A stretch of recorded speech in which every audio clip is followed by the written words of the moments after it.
okay, what I got the impulse from, what I learned from colleagues and heard, how am I actually doing it on the job, the on-the-job learning, the anecdotal learning that I'm doing day in and day out. And that's about, I'm applying something that I learned and I'm getting feedback on that. So imagine you give an impulse and then you actually shadow your reps on that and you give them direct feedback to see how they applied it. Let them reflect, let them do again, give them feedback. So practical assignments, practical application. And if you do that as continuous loop, that's what we have seen being extremely effective. And people have to see training as a beneficial, as a good thing.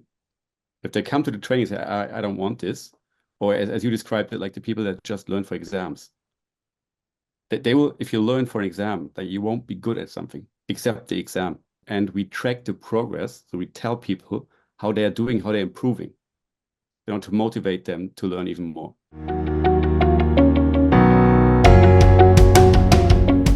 I think it's a cultural thing. You have like leadership. A lot of companies struggle with leadership because leaders don't really have time to lead. And it's the same with sales. You have to make sure as a company that you embrace if they go for the trainings. I think that's like the most typical sales mistake. You're a bit behind, so you think you'll just do more of the same and more, and you end up with less results because you just overworked. And if you're like brave enough to take a step back and look at where I'm actually failing, what can I do to improve? Sales can actually be a very good life if you know where you're good at and if you play these cards right. And it can be super terrible if you don't.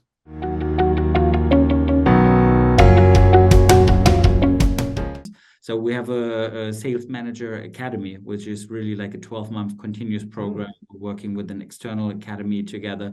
We are creating our own content. We're working with HR. We're working more or less with the entire company to upskill our managers so that they also serve as our multipliers. And that goes back to the culture, right? Because we can do whatever, from a training perspective. We have the coaches who deliver it. If the manager is not there and willing to actually go with it, that support function is broken.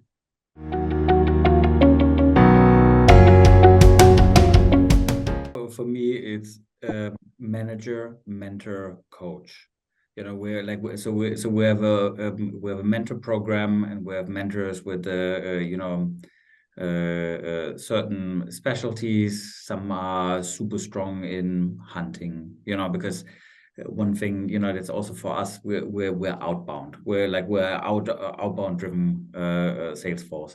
So hunting, obviously, super important. You got to have a lot of grit and so on. You got to motivate yourself.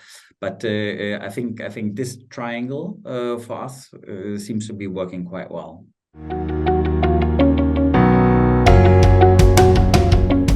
You need to understand the need, right? So where's the organization? I think super important for yourself to have like a very structured playbook. And once you understood your sales process, you can then design, okay, what kind of people do you need into your organization?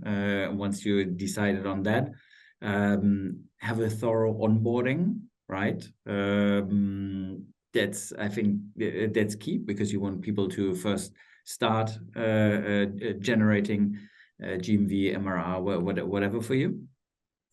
And then probably for a smaller sales organization, be super clear with the role of the manager, right? Because at the beginning, I think the manager should really take on a lot of responsibilities in terms of ramping up sales reps and really bringing them to the next level.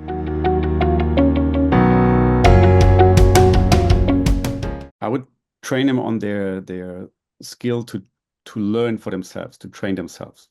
Grit, communication, and learn.